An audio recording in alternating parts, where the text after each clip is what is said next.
الاماراتيين القطريين وش يقولوا عليه. القطريين شوفوا وش يقولوا عليه، وراه قطريين شوفوا وش يقولوا عليه. هذا مجلس قطر، قال لك القادة المشاركين في الحفل أو في حفل افتتاح كأس العالم في قطر الشيخ مشعل الأحمد الكويت، اللي قلت لكم أنا في وقت سابق لا أتذكر، قلت لكم أنه رئيس الكويت الأمير مريض ويقضي فترة نقاهة، لم يشارك في القمة الجزائرية ولم يشارك في قطر، وأعتقد أنه سيغيب لفترة طويلة لأنه في حالة نقاهة، مريض ربي يشافيه. إذن من يمثل الكويت في المحافل يعني العربية وحتى الدولية هو ولي العهد الشيخ مشعل الأحمد أو الرجل الثاني في الكويت. الأمير محمد بن سلمان طبعا ولي عهد السعودية، الشيخ محمد بن راشد نائب حاكم الإمارات، وهنا نقول لكم لماذا لم يحضر، الرئيس المصري عبد الفتاح السيسي، الرئيس الجزائري عبد المجيد تبون، الرئيس التركي رجب أردوغان، ومحمد الحسن ملك المغرب. شكون هذا محمد الحسن؟ عندهم المغرب ملك محمد الحسن، إذا ما يعرفوش ما حتى اسمه شكون هو ما يعرف، والملك عبد الله طبعا. محمد الحسن شكون هذا محمد الحسن؟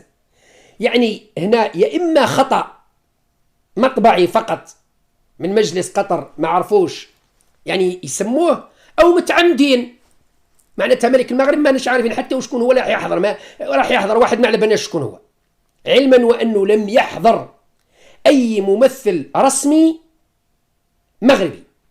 حضر لقجع رئيس الاتحادية كرة القدم ونظن يحمل حقيبة وزير، ورئيس اتحادية كرة القدم المغربية اللي هو لقجع، هو الذي مثل المغرب ولم يكن في الوفد الرسمي مع الزعماء، كان مهمش ممكن في الصف الثاني أو الثالث، يعني لا توجد حتى الصور الرسمية أنه استقبله رئيس دولة قطر اللي هو الشيخ تميم. السؤال لماذا لم يحضر ملك المغرب؟ بعض يعني اللي عندهم سوء الظن وبعض الأشرار مثلي مثل السعيد بن زدير الشرير يقول باللي ملك المغرب رفض حضور، بالرغم من أنه بلاده المغرب مشاركة في كأس العالم، الفريق المغربي مشارك في كأس العالم في قطر، من المفروض يحضر، لكنه رفض الحضور لأنه زعفان ويحتج على رفض مشاركة جماعة طيطيط، لأنه قطر الآن ترفض أي فريق أو أي طائرة أو أي تمثيل لجماعة طيطيط اللي هم معروفين بلا ما نسميهمش ما يديروناش مشاكل، يحطونا مشاكل.